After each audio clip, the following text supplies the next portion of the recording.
ఆడపిల్ల కోసం నన్ను పెళ్లి చేసుకుని ఇప్పుడు మరో ఆడపిల్ల జీవితాన్ని నాశనం చేయడానికి చూస్తున్నాడు నా భర్త అని అంటోంది ఉష. ఆరోగ్యం పోయి నా భర్త పోయి చివరికి నా జీవితమే పోయింది అని బాధపడుతోంది ఉష. నాకు నా కూతురికి ఎలాగన్నా న్యాయం చేయండి అని కోరుతోంది. అంటే ఫస్ట్ భార్య ఇద్దరు బాబులు ఉండగా నన్ను అమ్మాయి కావాలని రెండో పెళ్లి చేసుకున్నారు.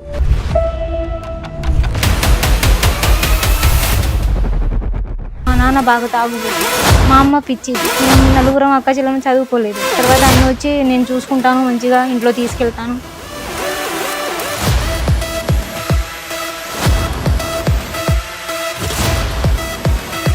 నేను పెళ్లి చేసుకున్నాడమ్మా అతను.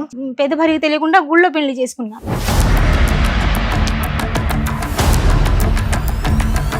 నీ వయసు ఎంత అమ్మా అప్పుడు? 16 సంవత్సరాలు ఉంటాయి. అతనికి ఎంత? అతనికి 30 దాటి ఉంటాయి. 30+ దాటా. కాదు నాన్న, ఒకవేళ ఆడపిల్ల కాకుండా మగపిల్లడు పుట్టుంటే వదిలేసేవాడా? నువ్వు వదిలేసేదానివా? నన్ను చేసుకున్న తర్వాత కూడా ఇంకొక అమ్మతో పెట్టుకున్నాను.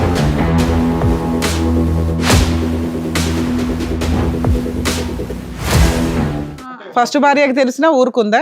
ఊరుకుంది. ఇంకొక ఆమె ఉంది అని కూడా తెలుసు కూడా అయినా ఊరుకుందా? ఇంకో 10 మంది వచ్చినా ఆవిడ ఊరుకుంటా.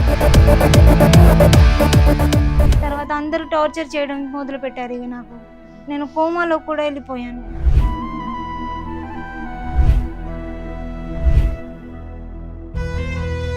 నువ్వు దేనికి పనికిరావు, సంసారానికి పనికిరావు, దేనికి పనికిరావు, నీకెందుకు ఉట్టిగా సాధాలు నేను ఇంట్లో.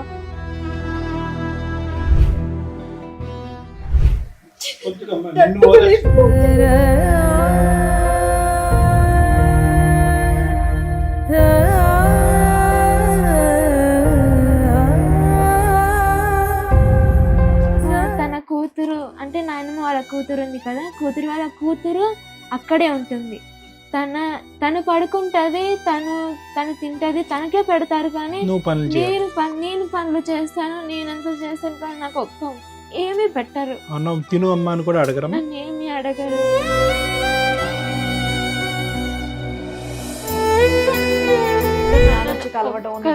మాట్లాడడం ఏం లేదా? కాల్ చేసినప్పుడల్లా నేను ఎందుకు ఇవ్వాలి ఫీజు, నా 2 కొడుకులే చదువుకోవట్లేదు, నువ్వు ఎందుకు చదువుకోవాలి.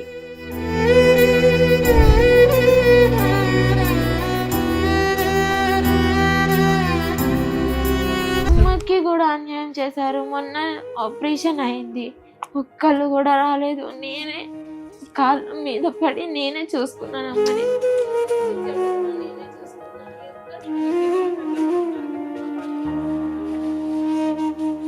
చేతులెత్తి మొక్కుతున్నా సార్, ప్లీజ్ నాకు మంచి చెడు ఎవరు చూసేవారు లేరు, నా కన్న తల్లి తప్ప.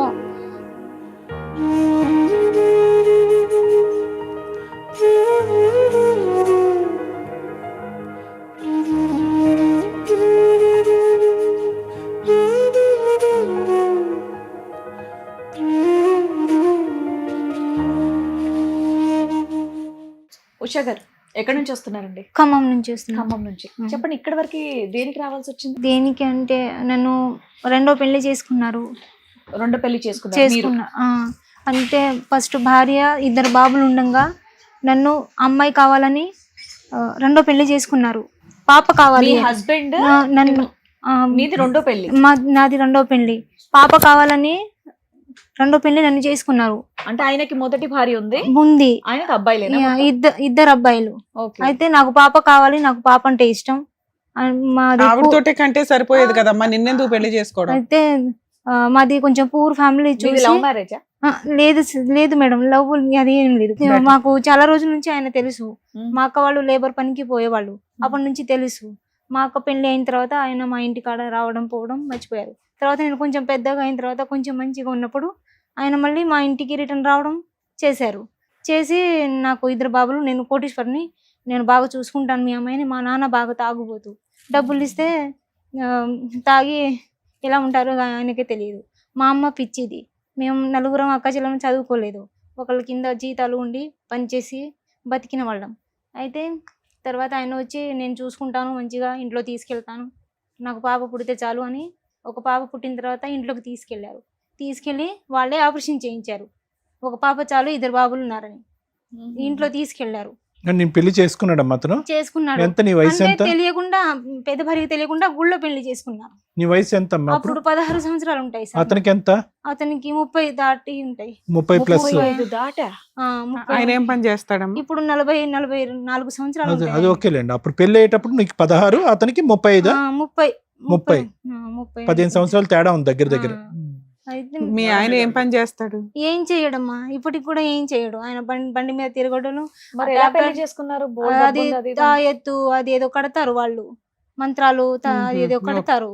అయితే వాటికి ఇక డబ్బులు కాదమ్మా, వస్తాయి, ఆ డబ్బులతో ఎంజాయ్ మా చేస్తారు. నాన్నగారు ఏదైనా నమ్మి తాగేసిన తర్వాత కళ్ళు మూసుకుని పెళ్లి చేస్తాడు అని అన్నారు. కానీ మీరు ఇప్పుడు ఏం చెప్తున్నారంటే మీరిద్దరు వెళ్ళిపోయి గుడిలో పెళ్లి చేసుకున్నాను అని అంటున్నారు. మా నాన్న చనిపోయిన తర్వాత ఆయన గుడికి తీసుకెళ్లి పెళ్లి చేసుకున్నారు. నన్ను చూసుకుంటాను, నేను అమ్మాయి పుట్టిన తర్వాత ఇంటికి తీసుకెళ్తాను అని. తర్వాత అమ్మాయి పాప పుట్టిన తర్వాత ఇంటికి అమ్మ తీసుకెళ్తాను. మాట్లాడటానికి ఏమీ లేదు, ఎందుకంటే అమ్మకి పిచ్చి కాబట్టి.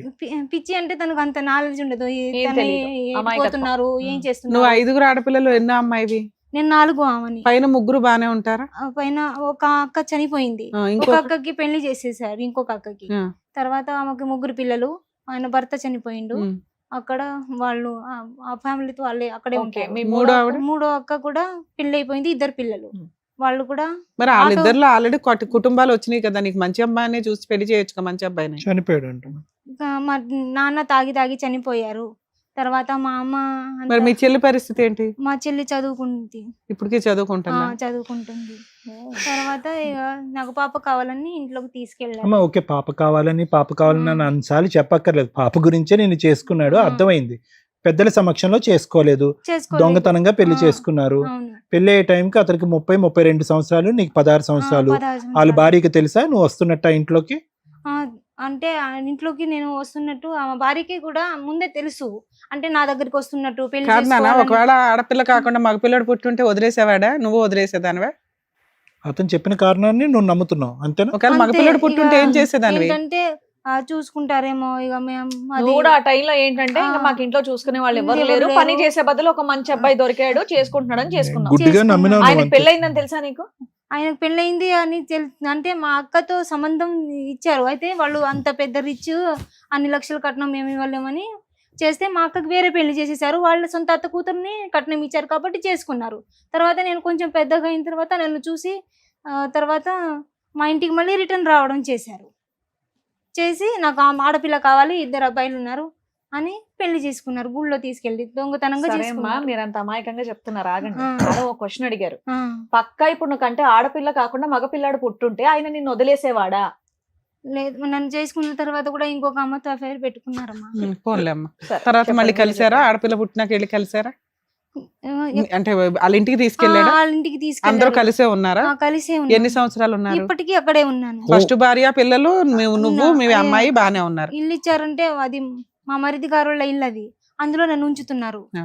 ఆ, అంటే ఫస్ట్ ఓకే, భార్యకి తెలిసినా ఊరుకుందా? ఊరుకుంది.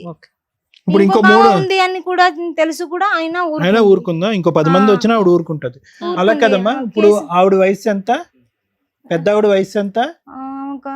ఉంటది సార్, సరే. 39 పెద్ద సంవత్సరాలు. వయసు ఆవిడకి. ఆ. ఓకే, వాళ్ళిద్దరికి దగ్గరగానే ఉంది. దగ్గర. ఇతను ఏమి లైన్ లో చిన్నపిల్లల్ని ఏం పెళ్లి చేసుకోడు. ఆ, నిన్న ఒక్కదాన్నే 16 సంవత్సరాల అమ్మాయిని ఆ. చేసుకున్నాడు. అవును సార్. సరే చెప్పమ్మా. సారీ, నీకు ఆడపిల్ల పుట్టిందా?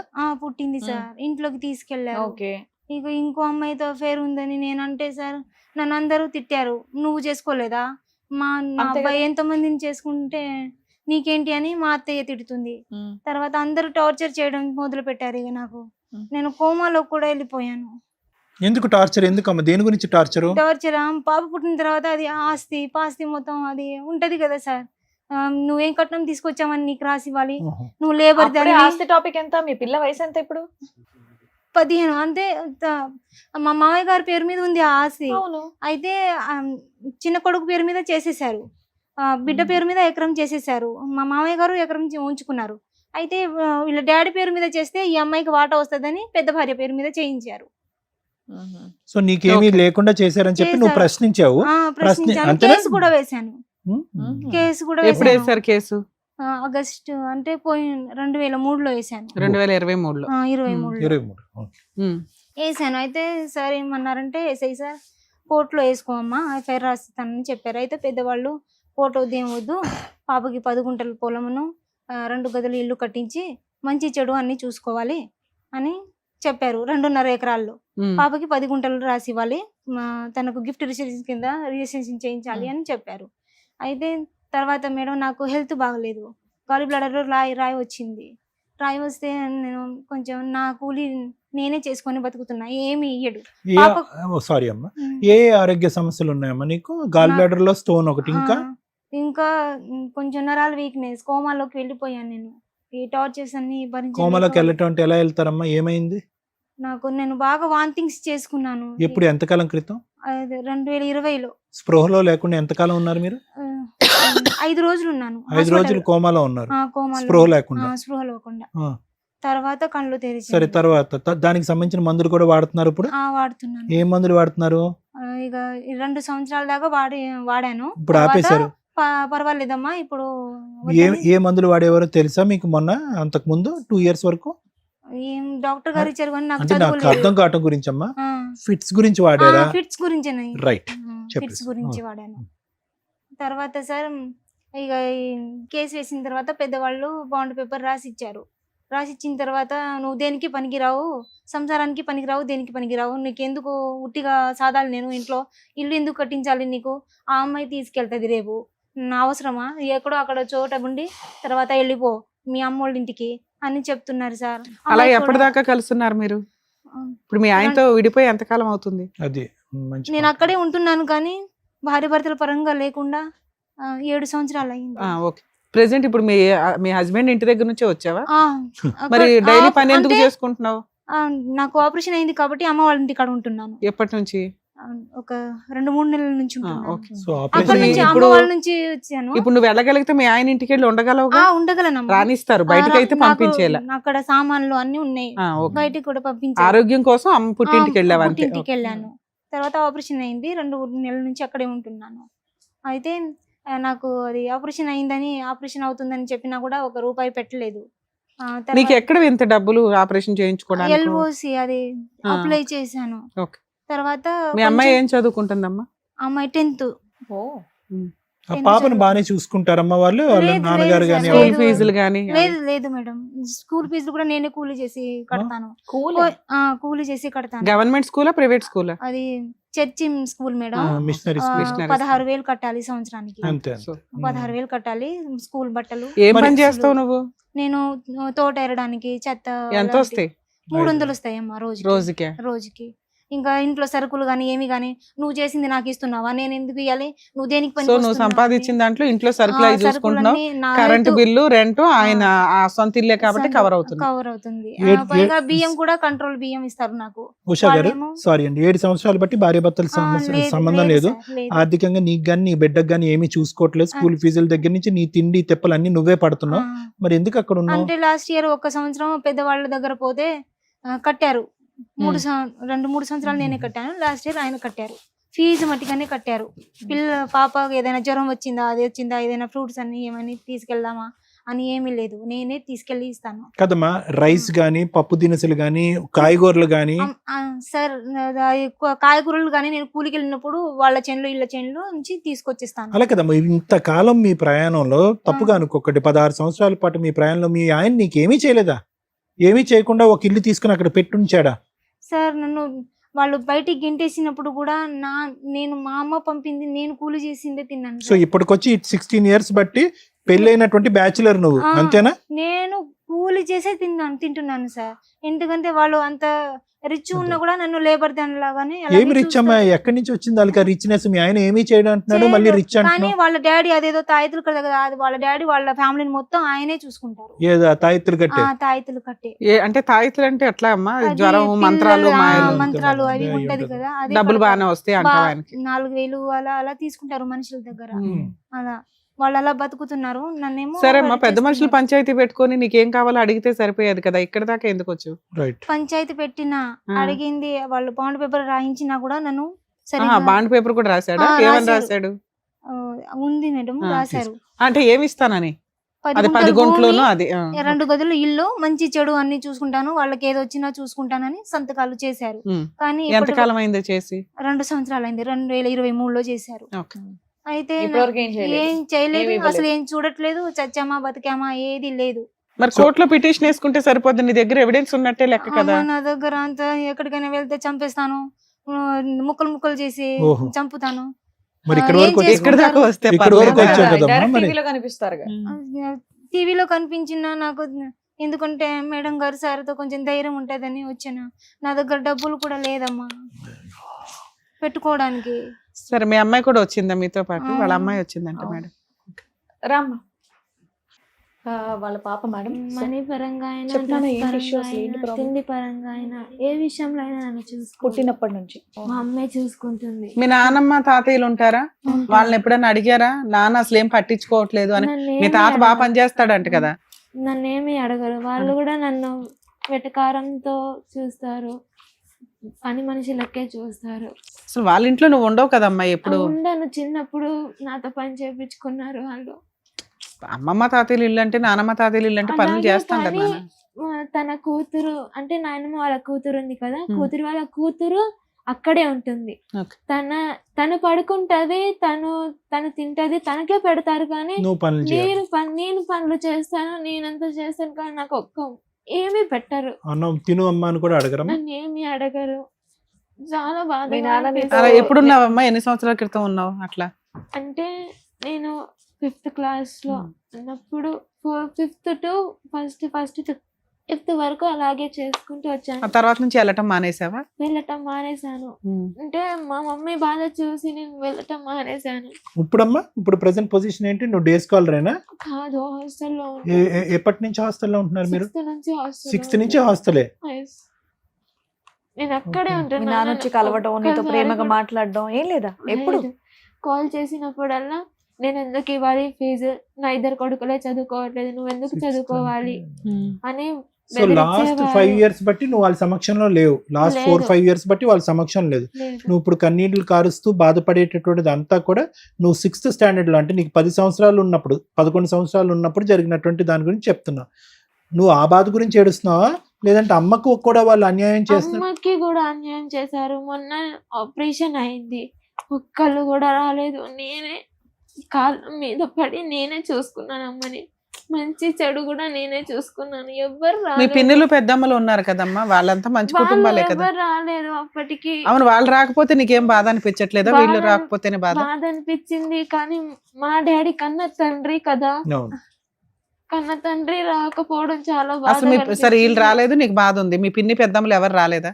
లేదు, ఎవ్వరు నాకు తోడుగా లేరు. అమ్మమ్మ తోడుగా ఉండేది కానీ రాలేదు తను. ఏమ్మా మీ అక్క వాళ్ళు వీళ్ళు ఎందుకు రాలా నువ్వు హాస్పిటల్లో ఉన్నప్పుడు? అక్క వాళ్ళు అంటే వాళ్ళు కొంచెం వాళ్ళు కూడా కూలి చేసి బతుకుతారు కదా. కానీ పిల్ల ఒక్కతే ఉంటది కదమ్మా, అడిగేవారు. చిన్న పిల్ల, పిల్లకి తోడైతే ఉండాలి కదా ఎవరో మాతో ఒకరు. పాటు వచ్చిన బాబు ఉన్నారు, కొంచెం మాకు హెల్ప్ చేశారు. ఇప్పుడు కదమ్మా, నీ వచ్చిన బాబు మేడం అడిగేది నీ పుట్టింటి నుంచి నీకేమైనా సపోర్ట్ ఉందా? లేదు, లేదంటే లేదు. వాళ్ళు కూడా మీ అత్తింటి లేదు, మా వాళ్ళలాగే చెల్లి మాత్రమే సపోర్ట్ ఉంది మాకు. చెల్లి మాత్రం ఆ. పెద్ద అవేంటమ్మా ఇద్దరు లేరా? పేపర్స్ మొన్న సెటిల్మెంట్ అయినవా? సెటిల్మెంట్ అయింది. అమ్మా ఉషా, ఒకటి పాపకి ఏంటమ్మా బోన్స్ ప్రాబ్లం అన్నారు, ఏమైంది? బోన్ ప్రాబ్లం ఉంది, నాకు డిస్క్ ప్రాబ్లం అని చెప్పారు. ఎక్కడ నిమ్స్ స్కూల్లో లో చెప్పారా? పడ్డది. నిమ్స్ లో కాదు, ఫస్ట్ నేను జాబీ శెట్టిలో వెళ్ళాను, ఖమ్మం హాస్పిటల్. అయ్యే మరి కట్సి ఖమ్మం హాస్పిటల్లో జాబీ శెట్టిలో వెళ్తే డిస్క్ ప్రాబ్లం ఉంది, అది తగ్గకపోతే సర్జరీ చేస్తామని చెప్పారు. దానికి మెడిసిన్ ఇది స్కానింగ్ సార్. ఇది హాస్పిటల్ మమ్మీకి ఆపరేషన్ చేసినప్పుడు వచ్చాను. పాప. ఏది మన గాల్ బ్లాడర్ అమ్మకి ఇక్కడే జరిగిందా? అమ్మకి ఇక్కడే జరిగింది. మీ పాప వెంట దాని తర్వాత నేను ఇక్కడే చూపించుకున్నాను. సర్జరీ చేయడం అవసరం లేదు, టాబ్లెట్స్ తో సరి అయిపోతుంది, ఫిజియోథెరపీ అని చెప్పారు. అయినా నాకు తగ్గట్లేదు, బాగా నొప్పిగా ఎక్కడ ఉంది. నడుము పైన వస్తుందా కిందన వస్తుందా నొప్పి? కిందన కూర్చునే దగ్గర? ఇక్కడ కూర్చునే దగ్గర. ఈ కాళ్ళు లాగిద్ది. మరి వీళ్ళు మందులు పెట్టారు కదమ్మా, ఈ మందులు పెట్టాక ఎలా ఉంది మరి నీకు? అది మందులు వేసుకుంటున్నప్పుడే బాగుంటుంది, బాగుంటుంది. లేదంటే మళ్ళీ పెయిన్. కానీ సర్జరీ అని అన్నారమ్మా. సర్జరీ ఏం చెప్పలేదు, మళ్ళీ ఫిజియోథెరపీ చేశారు. వాటన్నిటికీ ఎటువంటి హెల్ప్ చేయట్లేదు మీ నాన్న? ఈ విషయం లేదు. తెలుసా అట్లీస్ట్ ఇలా తెలుసు, జరిగిందని? ఇదంతా జరిగిందంతా తెలుసు కానీ ఒక్కసారి కూడా రాలేదు మేడం. ఎందుకు చేసుకున్నాడు? ఆడపిల్ల కావాలని ఎందుకన్నాడు? ఇప్పుడు నువ్వు రెగ్యులర్ గా స్కూల్కి వెళ్తున్నావా, లేదంటే ఈ ప్రాబ్లం ఇంటి దగ్గర మమ్మీ దగ్గరే ఉంటున్నావా? వెళ్తున్నాను. ఎలా వస్తున్నాయమ్మా మార్కులు, ఎలా వస్తున్నాయమ్మా నీకు? బాగానే బాగా చదువుకుంటున్నావా? ఏమవ్వాలని నీ జీవితంలో నీ కోరిక పెద్దయ్యాక? నో లా చేయాలన్నా? లా చేసి మీ నాన్న మీద ఫైట్ చేయాలా?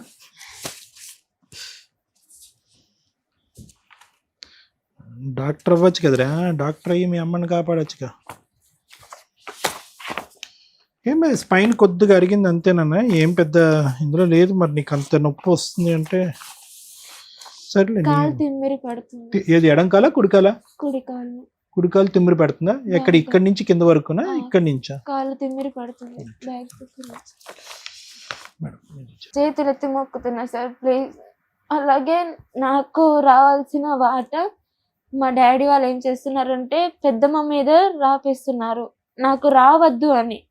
మా ఇద్దరు అన్నయ్య 2.5 ఎకరం ఉంది, అది నాకు 10 గుంటలు మాత్రమే రాసిచ్చారు. నాకు మంచి చెడు ఎవరు చూసేవారు లేరు, నా కన్న తల్లి తప్ప.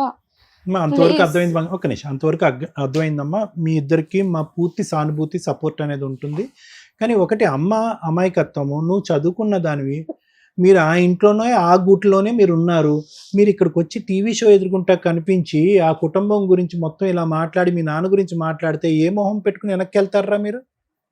ఇబ్బంది అవ్వదు అక్కడ? ఆల్రెడీ మీకు షెల్టర్ ఇచ్చారు ఉన్నంతలో సపోర్ట్. అవి మీరు మీ అమ్మ చెప్పినవి కాదమ్మా. కానీ నువ్వు ఒక లా చేస్తాను అన్నావు కదా, నీకు ఇన్స్పిరేషన్ ఉందిగా. ఆలోచన విధానం ఇది కాదు. ఆవిడ కష్టం ఆవిడదే. నువ్వు పర్ఫెక్ట్ గా చదువుకొని మీ అమ్మను పోషించడం ఎట్లా అని ఆలోచించినా. ఈ ఆస్తులు నీకు సంబంధించినవి కాదు, వస్తే వచ్చినాయి లేకపోతే లేదు. ఇంకో 5 ఏళ్ళు అడిగితే నువ్వే జాబ్ చేసి మీ అమ్మను పోషించగలవు. ఆవిడ చేసిన మిస్టేక్ అవి, నీ తలకి చుట్టుకోవడానికి లేదు. నువ్వు చదువుకో అమ్మా, నీ చదువుకో, భవిష్యత్తు ఫస్ట్ కాన్సన్ట్రేట్ ఇదంతా. చేయి. ఆవిడ ప్రిపేర్ చేసిన డైలాగులు లాగా ఉంటాయి తప్ప నువ్వు అంత ఎమోషన్ అయ్యే అంత కేసు కాదు నాన్న. ఇది మనకి ఎంత అర్హతో అంతే. అట్లాగే నాన్న ఒకటి, చేద్దాము, అమ్మా. మీరైతే అక్కడ కూర్చోండి. ఒకటమ్మా, నువ్వు 6 సంవత్సరాలు 5 సంవత్సరాలు బట్టి ఇంటి బయట ఉండి హాస్టల్లో ఉండి చదువుకుంటున్నావు. దయచేసి నీ మనసును పొల్యూట్ చేసుకోవద్దు. నువ్వు ఏడుస్తున్నావు, బాధపడుతున్నావు కరెక్టే, కానీ ఇది ఒక పెద్ద చిక్కుముడి సమస్య. ఇందులో నువ్వు తలపెట్టావు అనుకో, ఇమోషనల్ గా డిప్రెస్ అవుతావు, చదువు కాస్త నీ అటకెక్కుతుంది. లైఫ్ కాదు, నీ ఇది కాదు. అర్థం మంచిగా మేము చెప్తున్నాం వినండి, అక్కడ కూర్చొని అదే, వినండి నువ్వు నాన్న. వెళ్ళినా అది ఎలా మంచిగా జరుగుతుందో మేము చదువుకో, చూసుకుంటాం. ఇవన్నీ ఇందులో ఎక్కువ తలమనుకలావుకు. దీనికి ఏం చేయాలో మీ అమ్మ డాక్టర్ కంటే మేడం ఎక్కువ నువ్వు చెప్తారు. బాధపడుతున్నావు. నువ్వు చూసింది ఎంత, మీ అమ్మ ఎంతకంటే ఎక్కువ చూసింది అక్కడ. వెళ్ళమ్మా, నువ్వు అక్కడికి వెళ్ళి ఉండు, కూర్చో. నువ్వు కూర్చుని నువ్వు విను మేము ఏం చెప్తున్నావు, ఎక్కువ నువ్వు ఇన్వాల్వ్ అవ్వద్దు. మేడం, మీ అమ్మాయి అడిగింది అది, ఇవి రాసి ఇచ్చినవి మాకు ఇంప్లిమెంట్ చేయించండి. వాళ్ళు 2.5 ఎకరాలు వాళ్ళ దగ్గరే ఉండిపోయినాయి, మాకు దీని ప్రకారం ఇప్పించమంటారా, చట్ట ప్రకారం ఎంత వస్తుందో అంత అని అడుగుతున్నారా? మేడం మీ న్యాయం ప్రకారంగా ఎంత వస్తుంది పాపకి అలా? సరే, ఇక్కడ ఆల్రెడీ ఒక 20 మంది 10 మంది ఉండి సెటిల్మెంట్ చేశారు మీకు. అక్కడ అవ్వాలి, అక్కడ కోర్టుకి వెళ్తే అయిపోతుంది కదా, ఎందుకు ఇక్కడ దాకా వచ్చారు? రోజు టార్చర్. ఎందుకంటే పాపకి 2-3 లక్షలు ఇచ్చి ఎవరినో ఒకరిని చేసేస్తాను, చదివియ్యను. నేను చదివియ్యను, నా పిల్లలే చదువుకోవట్లేదు, వాళ్ళే పని చేస్తున్నారు, అదే అర్థమైంది. ఓకే అమ్మ. చదివియ్యను. ఏదో 2-3 లక్షలు ఎవరో వచ్చినప్పుడు ఇస్తాను. ఎవడో పోటీ పడి ఎవరో ఇస్తున్నట్టు నేను ఎందుకు ఇస్తాను? వాళ్ళు ఇచ్చినట్టు, వాళ్ళు బాగా ఇస్తున్నట్టు నేను ఎందుకు ఇస్తాను? ఎవరినో ఒకరిని చూసి ఇచ్చేస్తాను అలా అంటున్నారు సార్. పైగా ఇప్పుడు అక్కడ అందరూ టార్చర్ చేసేవాళ్ళే. ఇక ఎవరు నన్ను చూసుకోవట్లేదు, పాపని చూసుకోవట్లేదు. ఏదైనా ఉంటే సెటిల్మెంట్ చేస్తే నేను పాప వేరే చోట ఎక్కడైనా బతుకుతాం. అదే. మీ ఆయనతో ఒకసారి ఏమైనా మాట్లాడమంటారా? మాట్లాడండి మేడం. పర్వాలేదా? మీకేం ఇబ్బంది లేదు? నాకేం ఇబ్బంది లేదు మేడం. ఇక్కడికి వస్తున్నట్టు తెలుసా మీ ఇంట్లో వాళ్ళకి? అంటే నేను మా ఇంట్లో వాళ్ళకి ఎవరికి చెప్పలేదు, ఎందుకంటే రానియ్యరు నన్ను ఇక్కడ దాకా. మీ ఆయనకి తెలుసా అమ్మా మీరు ఇక్కడ వస్తున్నట్టు? మా ఆయనకు కూడా తెలియదు. అమ్మా ఇది ఎంత రిస్కో తెలుసా మీ ఇద్దరు చేసేటటువంటి పని. ఈ రోజు మీ వెనకట్లు నేను రమ్య మేడం పోలీసుల్లో ఖమ్మం వరకు వస్తారనుకున్నారా? ఎల్లకాలం అక్కడ కూర్చుంటా అంటాడా? ఈ ఊరు పెద్దలు రోజు మొహాలు ఎందుకంటే అక్కడ బాధ నేను భరించలేకపోతున్నాను. కదమ్మా. ఏం బాధమ్మా? బాధ అంటే ఏంటో తెలుసా? కొంచెం అది నీకు ఆస్తి కావాలి అనే బాధ గురించి నువ్వు లేదు మాట్లాడుతున్నావు. సార్, నేను ఆస్తి కాదు సార్. కొంచెం అక్కడ ఉంటున్నా కూడా మనుషుల్లో వాళ్ళ మనుషులు లెక్క మమ్మల్ని ఇష్టం లేనప్పుడు చూడట్లేదు. మరి అక్కడ ఎందుకు ఉండడం? పక్కకి వెళ్ళి పని చేసుకుంటూ నువ్వు నీ బిడ్డ హాయిగా ఉండొచ్చు కదా. ఇప్పుడు వరకు నీకు అతని దగ్గర నుంచి వచ్చినటువంటి ఆధారం సపోర్ట్ ఏమీ లేదు తల్లి. లేదు సార్. మరి దేని గురించి నువ్వు ప్రాధాయపడుతున్నావు? దేని గురించి అంటే వెంటబడుతున్నావు? అమ్మాయి కొంచెం ఫ్యూచర్ ఉంది కదా, ఏదైనా మీ న్యాయం ప్రకారంగా ఏదైనా ఇప్పిస్తే అది అలాంటప్పుడు కొంచెం తల్లి, పాపతో అలాంటప్పుడు నేను ఉషా గారు చెప్పి రావటం మంచిది. మనస్ఫూర్తిగా నేను చెప్తున్నాను, చెప్పి రావాలమ్మా. ఈ రోజు ఆ అది ఇంటికి ఎక్కడికైనా వెళ్ళాలి. వెళ్దామంటే నేను చంపిస్తాను అది ఇది అని మరి బెదిరిస్తున్నారు ఇప్పుడు ఎలా కదా. వచ్చారు అంత దూరం నుంచి ఇక్కడికి? అందుకని కొంచెం సపోర్ట్ ఉంటారని. ఇంత దూరం ఏమని చెప్పొచ్చారు మరి? అడుగుతారు కదా ఎక్కడికి వెళ్ళారని. మేడం లాస్ట్ లో మేము చెప్పిన తర్వాత మీకు అర్థం అవుతుంది ఆ, ఫోన్ చేయాలా వద్దా అని డెసిషన్ తీసుకొని Decision చెప్పండి. తీసుకున్నప్పుడు మమ్మల్ని నమ్ముకొని వచ్చారు కదా, చూసుకో. ఫోన్ చేస్తే ఎంత డేంజరో ఎక్స్ప్లెయిన్ చేస్తాము. ఫోన్ చేయకుండా లీగల్ గా ఎలా వెళ్ళాలి ఏంటి, ఉచితంగా ఎలా జరుగుతుందో ఎక్స్ప్లెయిన్ చేస్తాం. అంతే మేడం. ఓకేనా? చాలా బాగా Better. చెప్పారు మేడం, కరెక్ట్ గా చెప్పారు సార్ మేడం. మేడం ఇప్పుడు ఉష గారు కానీ వాళ్ళ బిడ్డ పరిస్థితి చూస్తుంటే నిజంగా చాలా బాధగా ఉంది. ఎందుకంటే ఇప్పుడు ఈ బిడ్డ వయసు అప్పుడు ఈవిడికి పెళ్లి చేశారు మేడం. అవును. సుమారుగా చూసుకుంటే కనుక ఈ బిడ్డ వయసు అప్పుడు, చదువుకునేటటువంటి ఈ వయసు అప్పుడు ఇంటి పరిస్థితి బాగాలేకో తాగి తిరిగేటటువంటి తండ్రో లేదంటే పట్టించుకున్న నలుగురు ఆడపిల్లమ్మా, అబ్బాయిలు ఎవరు లేరు మీకు. లేరు సార్. సో వీళ్ళు ఎవరు ఎప్పుడు ముందెళ్తే బెటర్, ఎవరు ఎప్పుడు ముందెళ్తే బెటర్ అనేటటువంటిది కాదు సార్. అతను కరెక్ట్గా అనుకున్నట్టుగానే మీ నాన్నగారిని అతను బుట్టలో వేసాడు. ఎవరు ఈ పెద్ద ఆయన వచ్చి, నీ భర్త ఎవరైతే వచ్చి ఆ గుడ్డి మాటలు అతను నమ్మాడు. నీకు చిన్న వయసు, నీకేమీ తెలియనటువంటి వయసు, తండ్రి చనిపోయాడు. ఉన్నా కూడా పెద్ద గొప్పగా ఏం జరుగుండేది కాదమ్మా, ఇంకా దగ్గరుండి పెళ్లి చేసి ఉండేవాడేమో అప్పుడంటే కనుక దగ్గర. ఇంకా ఈ మిగతా ఆడపిల్లలు కాబట్టి ఎవరి జీవితాలు వాళ్ళు చూసుకున్నారు. చెల్లమ్మ ఏమో వచ్చి తన జీవితం చిన్నపిల్ల కాబట్టి ఆ అమ్మాయి గురించి మాట్లాడటానికి ఏం లేదు. అండ్ నేను చెప్పేది ఏంటంటే ఉషా, మొదటి నుంచే ఒక వేర్లు లేనటువంటి ఒక మొక్క ఇది, పునాది లేనటువంటి ఒక ఇల్లు ఇది. అవును సార్. అంటే ఇది ఎప్పుడైనా కూడా పేకమాయలాగా కూలిపోవలసింది. ఈరోజు అంతవరకు నిజమే, అంతవరకు మనందరికీ అర్థమయ్యేటటువంటి ఒక వాస్తవ గాథ. ఈరోజు ఏంటి, అరే ఇదేంటి 16 సంవత్సరాల అమ్మాయికి 30 సంవత్సరాల వ్యక్తినిచ్చి చేయటం ఏంటి, అతను అది ఉంది ఇది ఉంది అని చెప్పి ఒక మూల నీళ్ళు పడేసి ఆడపిల్ల గురించే పెళ్లి. నాకు అది కూడా నేను నమ్మనమ్మా. ఆడపిల్ల గురించి పెళ్లి చేసుకున్నాడు అనే మాట కూడా నమ్మను. ఆ మాటతో ఏంటంటే ఆ సాకుతో ప్రపంచాన్ని నమ్మించే దాని గురించి అతనికి ఉండేటటువంటి విచ్చలవిడితనం. అంటే ఏదైతే ఇప్పుడు నా తర్వాత ఇంకో ఆమె కూడా ఎంటర్ అయింది, నన్ను ఆ ఇంకో ఆమెను కూడా మొదట ఆవిడని ఎంటర్టైన్ చేస్తున్నాను అంటున్నావు చూడు. సో ఇది లోకానికి, ప్రపంచానికి, కుటుంబానికి చెప్పేటటువంటి కబుర్లే కానీ ఇవేమీ వాస్తవంగా ఒక ఆడపిల్ల గురించి పెళ్లి చేసుకున్నాను అనేటటువంటి కాకమ్మ కబుర్లు నమ్మేదానికి ఈ వేదిక లేదు, ఎవరూ నమ్మరు కూడా. అయితే ఇప్పుడు ఇక్కడ చిన్న కిటుకు నేను చెప్తాను. ఇందాక నుంచి నువ్వు ఇక్కడ కూర్చున్న కాడి నుంచి అసలు నాకు మనసు బాగా, అంటే నాకేమనిపిస్తుంది అంటే, ఎవరున్నారు నువ్వు ఈరోజు తలుపు తీసిన కూతురుతో పాటు బయటికి వెళ్తే ఇద్దరు ఆడపిల్లలు ఈ సమాజంలో ఎలా బతకగలరు, ఏం చేసి బతకగలరు మీరు? అంటే ఒకప్పుడు నీ ఫ్యామిలీ సపోర్ట్ ఉందనుకోండి అమ్మ. ఇందాక ఒక మాట అడిగాము, అమ్మ హాస్పిటల్లో నువ్వు మా ఆయన రాలేదు అని అన్నావు. మీ ఆయన ఇప్పుడు రాలేదు, అప్పుడు రాలేదు, ఎప్పుడు రాడు. అతని యొక్క వ్యక్తిత్వం మీకు పట్టుమని ఒక ముద్ద అన్నం తినిపించడు, ఒక గుడ్డ కొనివ్వడు, పిల్లకి ఫీజు కట్టినటువంటి వ్యక్తి హాస్పిటల్కి వచ్చి నేను ఓదారుస్తాడని నేనైతే అనుకోవట్లేదు. సరే ఐఓసి ప్రకారం ఎల్ఓసి ప్రకారం నీకు అయ్యింది, గాల్ బ్లాడర్ సర్జరీ కాస్త అయ్యింది. బిడ్డ వచ్చి ఇక్కడ కూర్చుని ఏమంటుందంటే, మా అమ్మ పరిస్థితి బాగాలేదు, ఎంతకాలం పనిచేస్తుందో తెలియదండి, ఇటువంటి పరిస్థితుల్లో నా భవిష్యత్తు ఏంటి, మా అమ్మ భవిష్యత్తు ఏంటి అని అడుగుతుంది. ఇప్పుడు వరకు ఒక ప్రయాణం అనేది నడిచిందమ్మా, మీది మీ బిడ్డది. ఓకే, ఎక్కడో ఆ అమ్మాయి చదువుకుంటుంది, దేవుడి దయ వల్ల చదువుకుంటుంది, మిషనరీ స్కూల్లో ఎక్కడో 16,000 సంవత్సరంతో అక్కడ అయిపోతుంది. అది నీకు పెట్టే కెపాసిటీ ఉంది. నీకు కూడా ఇప్పుడు ప్రాణాంతకమైనటువంటి జబ్బు ఏమీ లేదమ్మా. నీకు ఫిట్స్ వచ్చి 2 years బ్యాక్ అయ్యింది, ఫిట్స్ క్లియర్ అయ్యింది, కోమాలోంచి బయటకు వచ్చేసావు. 2 years పాటు ఏ మందులో అక్కర్లేదన్నావు. గాల్ బ్లాడర్లో ఒక స్టోన్ అనేటటువంటిది ఒక మామూలు సర్జరీ, అంటే నాకు తెలిసినంత వరకు అది తీసేశారు. ఇక్కడ కావాల్సింది ఏంటంటే తెలుసా, మనోధైర్యం అనేటటువంటిది కావాలి. ఇక్కడ మీరు దేని గురించి పోరాడుతున్నారో నాకు తెలియదు. ఓకే, ఆస్తి గురించి పోరాడుతున్నారు, మాకు కావాల్సినటువంటి డబ్బుల గురించి పోరాడుతున్నారంటే అది ఏ విధంగా ముందుకెళ్ళాలి అనేది రమ్య మేడం చెప్తారు. కానీ నేను ఇక్కడ మాట్లాడేటటువంటిది ఏంటంటే, ఈరోజు ఇక్కడికి వచ్చి కూర్చున్నారు, చాలా రిస్క్ అనమాట. మీరు మాస్క్ తీసేసి కూర్చున్నా అన్నటువంటి వాళ్ళని మేము ఏమన్నా అంటే వద్దు లేండి, పిచ్చాగిచ్చా మీకు మాస్క్ పెట్టుకోండి, మీ మొహం ఎవరికి చూపెట్టక్కర్లేదు అన్నారు. ఈరోజు ప్లస్ మీరేమంటున్నారు, బయటకి అడుగు పెడితేనే చంపేస్తాడండి మా ఆయన, చెప్పా పెట్టకుండా బయటకు వస్తేనంటే అనేటటువంటి మీరు ఈరోజు ఖమ్మం నుంచి హైదరాబాద్ వచ్చేసి ఈ స్టూడియోలో ఇక్కడ కూర్చున్నారు. అంటే నార్మల్గా ఒక 10-20% రిస్క్ ఉండేటటువంటి మీ జీవితాలని మీరిద్దరూ కూడా 100% రిస్క్లోకి తీసుకెళ్ళిపోతున్నారు. అది కూడా మా వేదికను నమ్ముకుని వచ్చి. మేమేమి ఇక్కడ పోలీసింగ్ చేయలేము, ఇక్కడ సెక్యూరిటీ గార్డ్ లాగా మీకు ఆ పాత్ర నిర్వర్తించలేము. మమ్మల్ని మేము ఇక్కడ ఉండేటటువంటి స్థానం ఏంటంటే ఒక దారి దిశ చెప్పటం గురించే మేము ఉన్నామే కానీ ఎల్లకాలం మీకు సెక్యూరిటీగా ఇచ్చేటటువంటి వ్యక్తులం మేము కావు. 10-12 మంది సాక్షి సంతకాలు పెట్టినటువంటి ఆ పేపర్నే మీ భర్త గౌరవించలేదు ఈరోజు. ఎవరైతే కనుక అక్కడ పెద్ద మనుషులుగా వ్యవహరించి వాళ్ళని అడిగేటటువంటి నాదుడే లేదు, దిక్కే లేదు. ఈరోజు ఇక్కడికి వస్తున్నారు అని చెప్తే కనుక ఏదో అంటారు చూడండి, పెన్నం మించి పొయ్యిలో పెట్టినట్టు అవుతుంది మీ పరిస్థితి. ఇందాక నేను ఇంకో మాట కూడా అన్నాను, పుట్టింటికి సంబంధించినటువంటి సపోర్ట్ ఉంటే కనుక ఈరోజు మీరిద్దరు కాలర్ ఎగరేసుకుని వెళ్ళి నిలదీయచ్చు ఆ మనిషిని, ఏంటి వ్యవహారం ఏంటి నడుస్తుందని చెప్పి. మీరు 16 సంవత్సరాల పాటు 17 సంవత్సరాల పాటు మీరు గొంతు విప్పకుండా ఎందుకు మాట్లాడారు అంటే కనుక మీకు ఆల్టర్నేటివ్ సోర్స్ ఆఫ్ లివింగ్, వేరే చోటకి వెళ్ళి ఉండేటటువంటి పరిస్థితి, ఒక సామాజిక పరమైనటువంటి సెక్యూరిటీ, ఒక గొడుగు పెట్టేటటువంటి ఒక నాదుడు లేకపోవటం వల్ల ఈ 16 సంవత్సరాలు, అంతే కదమ్మా. ఈ 16 సంవత్సరాల పాటు ఎందుకమ్మా గొంతులో ఉండేటటువంటి భావాన్ని మింగేసి ఉన్నారు. కానీ దాని ప్రతిఫలంగా మీకు ఒకటి వచ్చింది. ఏమొచ్చింది? ఒక ఆడపిల్లకు ఒక తండ్రి ఉన్నాడు, ఓకే, ఆవిడకు ఒక భర్త ఉన్నాడు చెప్తున్నాను.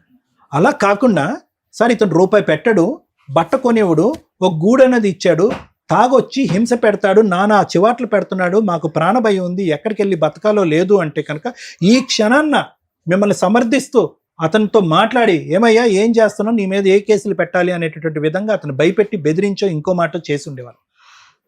కానీ ఈరోజు మీరు కుక్కిన పెయిన్లాగా అక్కడ పడి ఉండటం వల్ల దీన్ని నేను యూజువల్గా సమర్థించనమ్మా. కానీ ఈరోజు మీ ఇద్దరు యొక్క భవిష్యత్తు దృష్ట్యా ఆలోచించి ఈ ఒడ్డు బాగాలేదు అని అంటున్నారు. ఈ చెరువు దాటిన తర్వాత ఆ ఒడ్డు ఎలా ఉందో మీకు తెలుసా? ఈరోజు ఇక్కడ వచ్చి కూర్చున్నారు, ఎవరి గురించి అక్కడికి వెళ్ళి కూర్చున్నారు, you don't come in to my house, get out అని అన్నాడు అనుకోండి మీ భర్త, ఎక్కడికి వెళ్తారమ్మా మీరు ఈ రాత్రి? ఎంత రిస్కో తెలుసా? అంటే మీరు చిన్న గోటుతో పోయేటటువంటి దానికి గొడ్డలతో తీసుకొచ్చేటటువంటి పరిస్థితికి తెచ్చుకున్నారు. కాబట్టి ఇక్కడ నాకు ప్రత్యక్షంగా కనిపించేది ఏంటో తెలుసా? ఈరోజు ఇందాక ఒక అమ్మాయిని అడిగాను, అమ్మ నువ్వు చదువుకున్న అమ్మాయి అమ్మ 10th grade వరకు 15 years నీకు, మీ అమ్మాయి తెలివి తక్కువగా తెలుసో తెలియక ఇక్కడికి వచ్చి కూర్చుంది, మానసికంగా కూడా మీ అమ్మ పరిస్థితి బాగాలేనట్టుంది, ఏ ఉద్దేశంతో మీరు తీసుకొచ్చారంటే కనుక మాకు న్యాయం కావాలి అంటున్నారు. ఏం న్యాయం కావాలి? ఎటువంటి న్యాయం కావాలి? న్యాయం నుంచి అన్యాయం పొజిషన్ నుంచి, సెక్యూరిటీ నుంచి ఇన్సెక్యూరిటీ పొజిషన్ నుంచి, తెలిసిన ప్రపంచం నుంచి తెలియని ప్రపంచంలోకి మీరు వెళ్ళిపోతున్నారు. ఈరోజు ఫైట్ చేద్దాం, పోరాడదాం, ఆస్తి గురించి పోరాడదాం, మానసిక పరమైనటువంటి ప్రశాంతత గురించి పోరాడదాం. కానీ ఇలా రావటం వల్ల ఏమవుతుందంటే మీరు ఇంకా మేము ఇది డిస్క్లోజ్ చేయట్లేదు, మీ పేర్లు కానీ ఇవన్నీ డిస్క్లోజ్ చేయకుండా అది కట్ చేసి కన్సీల్ చేసేటటువంటి ప్రయత్నం ఎందుకు చేస్తున్నారంటే కనుక ఇంకా వెనక్కి వెళ్ళిన తర్వాత మీ పరిస్థితి జటిలం అవ్వదు. ఈరోజు మీ భర్త అంటాడు, మీ అమ్మాయి తండ్రి అంటాడు, get out, I'm not going to take care of you. మీకేమి అంటే కేర్ అంటే కనుక మీ ఉద్దేశంలో ఏంటంటే తిండి అది అలాగే ఇవ్వట్లేదు, అసలు ఆ గూడు కూడా లేదు, మీరు రోడ్డు మీద వెళ్ళి బతకండి అని అంటాడు. చెప్తున్నానమ్మా, ఆ పరిస్థితిని ఒక్కసారి కళ్ళు మూసుకుని ఊహించుకోండి, తట్టుకోలేరు మీరిద్దరు. అది సరే, ఆ గూడు కూడా మా మరిది గారిది, అది ఆయన కూడా నేను షాప్ పెట్టాలి, ఇంట్లో నుంచి బయటికి వెళ్ళు అంటున్నారు. అమ్మ మరిది గారిదైనా ఎవరిదైనా మీ హస్బెండ్ యొక్క పర్మిషన్ ఉంటేనే మీరు అక్కడ ఉంటున్నారుగా. ఈరోజు మీ హస్బెండ్కి ఇంకా కోపం వచ్చి ఆ గూడు కూడా లేదు అని చెప్పి మరిది గారితో చెప్పి మిమ్మల్ని బయట పంపిస్తే అది నేను ఒక్కసారి ఊహించుకోమంటున్నాను. అతనితో ఇంకా శత్రుత్వం పెంచుకునేటటువంటి పరిస్థితిని తెచ్చుకోవద్దు. ఈరోజు మీకు ప్రధానంగా కావాల్సింది ఏంటంటే సామాజిక పరమైనటువంటి భద్రత కావాలి ఇద్దరు ఆడవాళ్ళకి. అతను ఎవరో పెద్ద ఆయన అక్కడ వచ్చి కూర్చున్నాడు, అతను ఎంతకాలం నిలబడతాడు? ఎవరు ఉండరు. మీరిద్దరు ఎన్ని సముద్రాలు ఈడుతారు? ఆ అమ్మాయి లాయర్ అవ్వాలి అనుకుంటున్నారు, బోల్డ్ అంత భవిష్యత్తు కళ్ళగంటుంది ఆ అమ్మాయి. ఈరోజు ఇవన్నీ కావాలి అంటే దీనికి ఒక కుటుంబం కావాలి. ఇక్కడ హింసలు జరగలే, హత్యలు జరగలే, ఫిజికల్ టార్చర్ లేదు, ఇక్కడ మానసికంగా నిన్ను దూరం పెట్టారు. దానికి ఎలా పోరాడాలి, ఆస్తిపరంగా ఏం ఫైటింగ్ చేయాలన్నది ఆలోచిద్దాం. కానీ కంప్లీట్గా ఇలా చిన్న తాడుతో ఏలాడేటటువంటి మీరు కత్తిరి తీసుకుని ఆ తాడుని కూడా కట్ చేసుకోవద్దు అనేటటువంటిది నా విజ్ఞప్తి. దయచేసి ఆలోచించుకోండి. ఇది ఫైటింగ్ చేద్దాం, కానీ ఏంటంటే ఉన్న పరిస్థితి నుంచి ఇంకా దిగజారేటటువంటి పరిస్థితిని తెచ్చుకోవద్దు. మీ ఇద్దరు చాలా అంటే చాలా డిప్రెషన్లో ఉన్నారు, మానసిక వేదనలో ఉన్నారు. ఆ డిప్రెషన్ అది తొలగించి మీరు ఆలోచించగలిగితే కనుక మీ పోరాటం క్లియర్ కట్గా ఎలా వెళ్ళాలనేటటువంటిది, ఏ దారిని వెళ్ళాలన్నది మీకు అర్థం అవుతుంది. Thank you sir. కొంచెం బాధగా అనిపిస్తుంది ఎపిసోడ్ మనం ఏదైతే చూస్తున్నాం. ఇందాక సార్ చెప్పారు వాళ్ళిద్దరూ డిప్రెషన్లో నిజం. ఎందుకంటే చూస్తే మనకే అర్థమైపోతుంది, ఎక్కడ మెడికల్గా పెద్ద తెలియాల్సిన అవసరం కూడా లేదు. సార్ ఎక్స్పర్ట్, కొంచెం ఈజీగా ఎవిడెన్స్ తోటి మాట్లాడుతుంది. సెకండ్ మ్యారేజ్లు చేసుకుంటే మీ అవసరాల కోసం మీరు సెకండ్ మ్యారేజ్ చేసుకుంటున్నారు, కానీ దాని పర్యవసానం ఎవరు అనుభవిస్తున్నారు? మీ పిల్లలు. ఈ రోజున ఒక 15 ఏళ్ల పిల్ల వచ్చి ఆవిడ బాధపడుతున్న విధానం ఎలా ఉందంటే, వాళ్ళమ్మ 15 ఏళ్ళు 16 ఏళ్ల నుంచి పడిన బాధని ఆ అమ్మాయి ఒక్కతే ఎక్స్ప్రెస్ చేస్తుంది. అంటే పిల్లలు ఇక్కడ టాయ్ అయిపోతున్నారు. ఒకవేళ భర్తతో ఈవిడ విడిపోయిందే అనుకోండి, తండ్రి పేరు కూడా పెట్టని కేసులు చాలా మందికి ఉంటున్నాయి. నాకు తండ్రి పేరు కావాలండి ఎలా అని 15 ఏళ్ల తర్వాత 20 ఏళ్ల తర్వాత అడుగుతున్న వాళ్ళు ఉన్నారు. అంటే ఒక స్త్రీ కానీ ఒక పురుషుడు కానీ ఇలాంటి ఒక రిలేషన్ పెట్టుకునేటప్పుడు ప్రెగ్నెన్సీలు వస్తే నిజంగా నరకం పడుతున్నది వాళ్ళకి పుట్టిన పిల్లలు. ప్రాపర్ లీగల్ మ్యారేజ్ లేదు, చట్టం మనకేం పెద్ద ఫెసిలిటీస్ ఇవ్వదు. 2 పుట్టిన పిల్లలకి ఫస్ట్ భార్య పిల్లలు కానీ ఫస్ట్ భార్య కానీ విలన్స్ లాగా చూస్తూ ఉంటారు. అది ఎంత ఇన్సెక్యూర్డ్ పడతారో తెలుసా ఆ పిల్లలు. సెకండ్ భార్యకు సంబంధించిన పిల్లలు కానీ సెకండ్ భార్య కానీ, ఎందుకమ్మా మీ అవసరాల కోసం మీరు సెకండ్ పెళ్ళిళ్ళు చేసేసుకొని ఆ రోజుకి మీ కంఫర్ట్ జోన్. ఈ కేసే మనం ఎగ్జాంపుల్గా తీసుకుంటే తండ్రి ప్రాపర్గా లేరు, తల్లి ప్రాపర్గా లేదు, ఉన్నదంతా ఇంటి నిండా ఆడపిల్లలు. వాళ్ళు కూడా బాగానే సెటిల్ అయ్యి ఒక స్టేజ్కి వెళ్ళొచ్చు. అందరు అమాయకులే, నాకు తెలిసినంత వరకు అందరూ అమాయకులే. ఆ అమాయకత్వంలో వాళ్ళకి ఆ రోజున ఉన్న అవసరం అవకాశం ఏంటి? ఫలానా మ్యారేజ్ అయిపోయి 2 పిల్లలు ఉన్న వ్యక్తి నేను చేసుకుంటానమ్మా, నిన్ను చూసుకోగలను తప్ప నీకు నా ఫస్ట్ భార్యకి ఇచ్చినంత సింహాసనం ఇవ్వను అనే చెప్పారు. చేసుకునేటప్పుడు ఈ కేసులో అలా చెప్పాడు. 2వ కేసులో కానీ 3వ కేసులో కానీ 100వ కేసులో కానీ ఏం జరిగిద్దంటే ఇంతే. ఆ టైంకి మోహం, ప్రేమ, అవసరం, అవకాశం, సెకండ్ మ్యారేజ్లు చేసుకోవడానికి రీజన్స్, మోసం, లవ్ ఇవన్నీ యాడ్ అవుతుంటాయి. సెకండ్ మ్యారేజ్ చేసుకున్న అమ్మాయి ముందే డెసిషన్ తీసుకోండి. జెంట్స్ ఇలాంటి కేసుల్లో యూజ్ అండ్ త్రో లాగానే ఉంటే నా లైఫ్ ఏంటి? అన్ని కేసులు ఇప్పుడు మనం కొంతమందిని చూస్తున్నాం, చక్కగా వచ్చి వీడియోలు చేసుకుంటూ వెళ్తూ ఆదర్శ దంపతులా తిరిగే అంత స్టోరీ అందరికీ ఉండదు. ఎందుకంటే ఇక్కడ ఎప్పుడు కూడా ఒక రిలేషన్ని డామినేట్ చేసేది ఫైనాన్స్, డబ్బు. ఈ రోజు వీళ్ళ దగ్గర అంత డబ్బు ఉంటే ఈవిడ రోజు ఇక్కడికి వచ్చి కూర్చునేదే కాదు. ఆయన దగ్గర అంత డబ్బు ఉంటే ఆవిడకి ఇవ్వాల్సినంత ఫస్ట్ భార్యకి ఇచ్చేవాడు, 2వ భార్యకి ఇవ్వాల్సినంత 2వ భార్యకి ఇచ్చేవాడు. ఎక్కడన్నా ఒక జీవితాన్ని మాట్లాడించేది డబ్బు మాత్రమే. ఒక కష్టాన్ని ఉంచాలా తీసేయాలని డిసైడ్ చేసేది డబ్బు మాత్రమే. డబ్బు సంపాదించడం నిజాయితీగా అలా అని కష్టపడితే ఇన్ని సమస్యలు రావు. ఏ సమస్యనే ఫట్ వెళ్ళిపోద్ది. అట్లా అవి కరెక్ట్గా చేసుకోకుండా పిల్లని అట్లా మోటివేట్ చేసే విధానం లేకుండా ఈవిడేం అనలేను నేను, ఎందుకంటే అమాయకురాలు, అంత నాలెడ్జ్ లేదు. కానీ మిగతాయి బాగానే మాట్లాడుతుంది. ఆవిడకి ఉన్న నాలెడ్జ్లో పెళ్లి చేసుకున్నాడు భర్తే చూసుకోవాలి, భర్తే ఆస్తిలో వాటా ఇవ్వాలి, వాళ్ళు ఎట్లా వారసులో నా కూతురు కూడా అలాగే వారసురాలు కదా అని.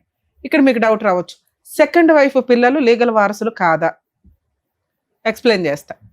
సెకండ్ భార్యకి వారసత్వ ఆస్తుల్లో ఎటువంటి వాటా రాదు. ఫస్ట్ భార్యకు కూడా వారసత్వ ఆస్తిలో వాటాలు రావు.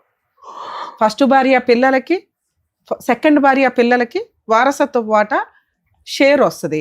మరి యాన్సిస్టర్స్ ప్రాపర్టీ ఎక్కడి నుంచి వచ్చింది? ఇక్కడ మామగారు బతికే ఉన్నారు, ఆయన సెల్ఫ్ ఎక్వైర్డ్ ప్రాపర్టీ. ఆయనకు 2.5 ఎకరాలు ఉన్నాయి. 2.5 ఎకరాలు ఎవరికి ఇవ్వాలి అనేది ఆయన ఇష్టం. ఆయన ఫస్ట్ భార్యకి అంటే కొడుకు యొక్క ఫస్ట్ భార్యకి 2 ఎకరాల 10 గుంటాస్ రాశారు, అంటే 2.5 రాశారు. ఒక పావు ఎకర ఏదైతే ఉందో పావు ఎకర 10 గుంటాస్ సెకండ్ వైఫ్ వల్ల పాపకి రాశారు. ఇందులో ఇక పాప పెళ్లి ఖర్చులు కానీ పాప చదువులు కానీ వీళ్ళ మెయింటెనెన్స్ కానీ వాళ్ళే చూసుకుంటామని ఈవిడికి ఫుల్ అండ్ ఫైనల్ సెటిల్మెంట్ కింద, ఫుల్ అండ్ ఫైనల్ కాదులేండి, ఈవిడ పెట్టిన పంచాయతీకి పెద్ద మనుషులు కానీ వాళ్ళు ఒప్పుకున్నది కానీ ఈవిడికి ఒక 2 గదులు ఇల్లు ఒకటి కట్టించి ఇస్తాం ఉండడానికి అని. సో మెయింటెనెన్స్ నడుస్తుంది, పిల్ల పెళ్లి నడుస్తుంది, ఆస్తిలో పిల్లకు ఒక 10 గుంట్లు ఈవిడికి. ఇంతేనా మేడం నాకు చట్ట ప్రకారం వచ్చేది అంటే? ఇది ఇందాక మీరు ఒక మాట అన్నారు, మేడం నేను ఇక్కడికి వస్తే లేదా ఎక్కడికన్నా వెళ్తే కేసులు వేసుకోవచ్చు కదమ్మా అంటే మీరు అన్నారు చంపేస్తాడు మేడం ఎక్కడికి వెళ్ళినా అని. ఇంత పెద్ద పంచాయతీ పెట్టి నోరు మూసుకొని మీకు ఒక అగ్రిమెంట్ రాసిస్తే చంపేసేది ఎక్కడ? అలా చంపే ఉద్దేశం ఉంటే అగ్రిమెంటే రాయడు. అలా వెనకబడి హింసించే వాళ్ళు అయితే పెద్ద మనుషులు పంచాయతీగా కూర్చోరు. ఎందుకంటే నీ వెనకాల ఎవరు లేరు, నిన్నేమైనా చేయొచ్చు. కానీ నువ్వు పెద్ద మనుషులు బతులాడావో ఏదో కూర్చోబెట్టావు, వాళ్ళు వచ్చారు నీకు ఇది రాసిచ్చారు అంటే వాళ్ళు సొసైటీకి కొంత భయపడే వ్యక్తులు. నీకు మోసం చేశామనేది వాళ్ళకి అర్థమవుతుంది. 2, ఇది ఒక ఆయుధం క్రియేట్ చేసావు చూసావా, సూపర్. నువ్వు చేసిన పని ఏంటంటే నువ్వు ధైర్యశాలివి అని నాకు ఎక్కడ అనిపించిందంటే నువ్వు ఇది రాయించగలిగావు. ఆయన నిన్ను చంపే అంత సీన్ లేదని నాకు ఎక్కడ అనిపించిందంటే మీరు ఒక 10 మంది 15 మందిని కూర్చోబెట్టి రాయించగలిగారు. ఇక్కడ నేను రిక్వెస్ట్ చేసేది ఈ ప్రాబ్లం నీది, నీ కూతురిది కాదు. పిల్లని నీ జంజాటంలోకి లాగమాకు. సూపర్ పిల్ల, 5 ఏళ్ల నుంచి మీరేంటో మీ కుటుంబం ఏంటో అమ్మాయికి తెలియనే తెలియదు. గవర్నమెంట్ నుంచో లేకపోతే మిషనరీ నుంచో ఆ అమ్మాయికి మీరు నామినల్ ఫీజు కడుతున్నారు, ఓ 16,000. రెండోది ఆ అమ్మాయి చదువుకుంటుంది. ఈ జంజాటం ఈ తొక్కులో 10 గంటల కోసం 5 గంటల కోసం మీరు ఆ పిల్లని ఇక్కడికి వచ్చి సింపతి గెయిన్ చేయించకండి. ఎందుకంటే అమ్మ కష్టపడుతుందనే బాధ ఉంది చూసారా, గుండెల్లోంచి వస్తుంది ఆ పిల్లకి. అమ్మ కష్టపడుతుంది, వాళ్ళు వీళ్ళు చూసేది నేను చూడాలా అని ఇంకొక 5 ఏళ్ళు అయితే పిల్ల లైన్లోకి వచ్చేస్తుంది. అలా నువ్వు భద్రకాళిలాగా పిల్లని పెంచాలి నాన్న, అర్థమవుతుందా? ఇది నా రిక్వెస్ట్.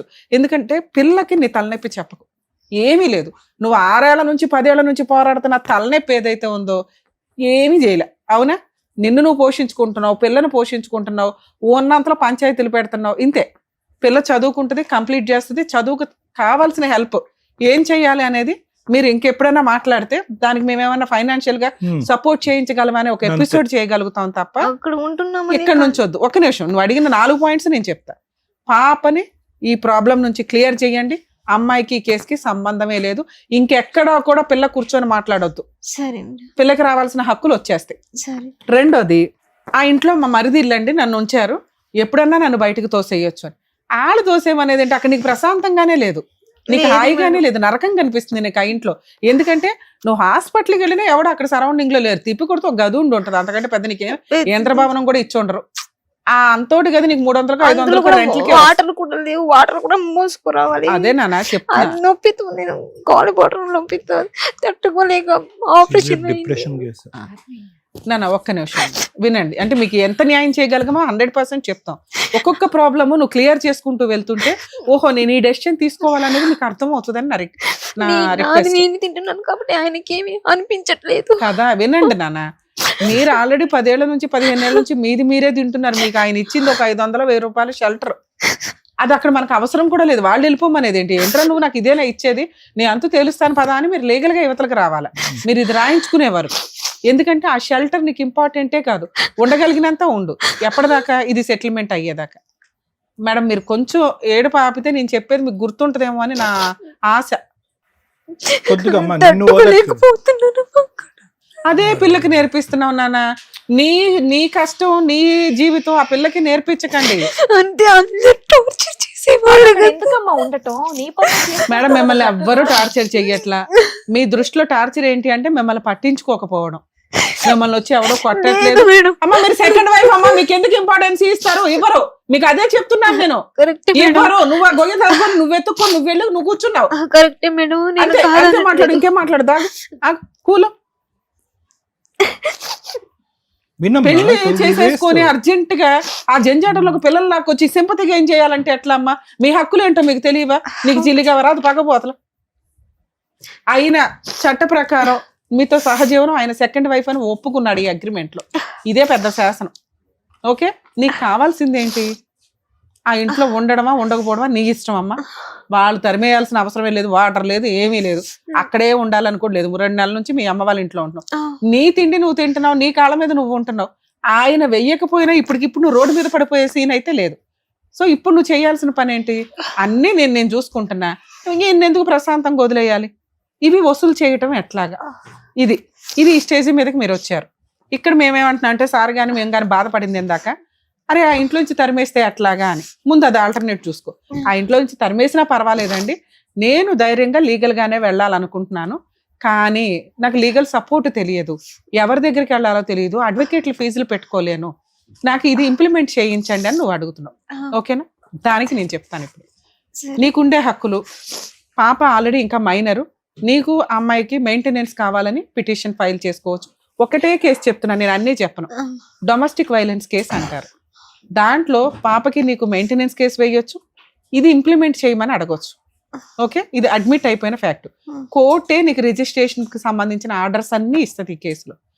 మరి నేను లాయర్ని పెట్టుకోలేను మేడం, మరి అట్లాగా ఖమ్మం నేను అక్కడ దాకా వచ్చి చేయలేను.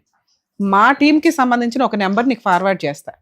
మీరు 100% మీ వంతు ప్రయత్నం మీరు చెయ్యండి. ఎక్కడన్నా తేడా కొడితే మేమేం చేయాలో నీకు మళ్ళీ ఫోన్లో చెప్తాం. ఎందుకంటే మీరు ఈ ఒక్క కేసు ఫైల్ చేస్తే మీకు సెటిల్మెంట్ అవుతుంది. దీనికి ముందు నువ్వు చేయాల్సిన పని, పోలీస్ స్టేషన్కి వెళ్ళి ఒక కంప్లైంట్ ఇవ్వు. అక్కడ ఎవరు ఫోన్ నిన్ను ఎంటర్టైన్ చేయట్లా, ఎందుకంటే నువ్వు మాట్లాడే విధానం వాళ్ళకి తెలియపోయింది అనుకో, నాకు ఒక ఫోన్ చేయి, నేను మాట్లాడతా పోలీసులతో. పోలీస్ స్టేషన్ లో నీకు మ్యాటర్ సెటిల్మెంట్ అవుతుంది. ఈ స్టేజ్ మీదకి ఇలాంటి సెన్సిటివ్ కేసులు మాట్లాడలేమ్మా. పిలుచుకొచ్చి వాళ్ళు హర్ట్ అవుతారు. అదే మమ్మల్ని అక్కడే అడిగితే ఇచ్చేవాళ్ళం కదా అండి అని ఇచ్చేవాడా ఇవ్వడం. ఎప్పుడు ఇస్తాడు? లీగల్ దెబ్బ పడినప్పుడు ఇస్తాడు. లీగల్ దెబ్బ ఎట్లా పడుతుంది? నువ్వు పోలీస్ స్టేషన్కి వెళ్ళి కంప్లైంట్ ఇస్తే పడుతుంది. అక్కడ సెటిల్మెంట్ అవ్వకపోతే లీగల్ సెల్ అథారిటీ వాళ్ళ నెంబర్ ఒకటి ఇస్తాను నీకు, వాళ్ళ దగ్గరికి వెళ్ళి ఇట్లా రమ్య మేడం పంపించారండి అంటే మీ తరపు నుంచి ఫ్రీ అడ్వకేట్ని పెట్టి అక్కడ కౌన్సిలింగ్కి పిలుస్తారు. అక్కడ లీగల్గా పిలవడానికి రైట్స్ ఉంటాయి. అర్థమవుతుందా? అతను రాను అంటే మీకు అడ్వకేట్ని పెట్టి ఈ కేసు ఆర్డర్ ద్వారా ఇప్పిస్తాం. కోర్టు దాకా వెళ్ళినప్పుడు మరీ ఇవాళ అయిపోయినంత ఫాస్ట్గా అవ్వకపోవచ్చు, కానీ కొంచెం కోర్టు ప్రొసీడింగ్స్ ప్రకారం నువ్వు లాయర్ని పెట్టుకొని ఫీజు పెడితే ఎంతో అలా అవుతుంది. నిదానంగా, కంగారు పడద్దు. పిల్లకి ఈ కేసుకి సంబంధం లేదు. మరి నాకున్న రైట్స్ ఏంటి? ఇది వసూలు చేసుకోవచ్చు. దీంట్లోనే మీకు చట్ట ప్రకారం ఏ రైట్స్ రావాలో అవి ఇచ్చేశారు.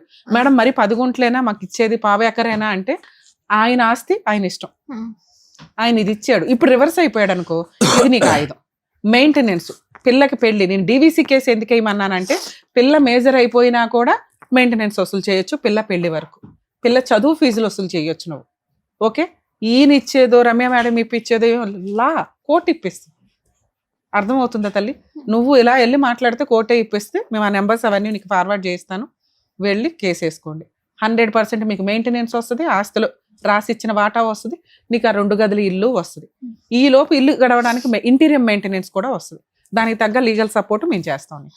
సరేనా? All the best. మీరు చేస్తారా అమ్మా? మీకు కొంచెం అక్కడ సపోర్ట్ గా ఏదైనా మాట్లాడతారా? వాళ్ళ ఫోన్ నెంబర్స్ అనేది ఇస్తారు. పోలీస్ స్టేషన్ కి నువ్వు వెళ్తే నేను ఫోన్ లో మాట్లాడతా. అక్కడ అయిపోతే మా వాళ్ళ నెంబర్ ఇస్తాను, వాళ్ళ దగ్గరికి వెళ్తే మొత్తం వాళ్ళు చూసుకుంటారు. ఇంకేదన్నా అయితే మా డైరెక్టర్ దగ్గర మీకు అందుబాటులో ఉంటారు కదా, వాళ్ళకి ఫోన్ చేయండి, వాళ్ళు చెప్తారు. నా వంతు నేను చేయగలను. Very good. ఓకేనమ్మా? సరే, ఆల్ ది బెస్ట్. ఏదైనా మిస్టేక్ జరిగితే మీరు కొంచెం నన్ను కాపాడాలి. అయ్యో, అట్లాగే చేస్తా. చేస్తారు. ఈ పేపర్ అయితే ఉంచుకోండి. జాగ్రత్త, అది కాపీస్ తీసి పెట్టుకున్నావా? ఒరిజినల్ తీసి పట్టుకుని కాపీస్ తిరుగుతున్నారు. తీసి పెట్టుకున్నారా? సరే. వెళ్ళండి అమ్మా. జాగ్రత్త. వెళ్ళండి. సో వాళ్ళ సమస్యలు ఇంట్లో పెద్దవాళ్ళు కూడా తీర్చలేకపోతున్నారు. ఎలాగన్నా మీరు తీర్చండి అని చెప్పేసి ఈ వేదికను నమ్ముకొని వచ్చినటువంటి ఉషా గారికి న్యాయం చేసినందుకు thank you so much doctor గారు. Thank you so much advocate madam. మరో కథతో మళ్ళీ కలుద్దాం.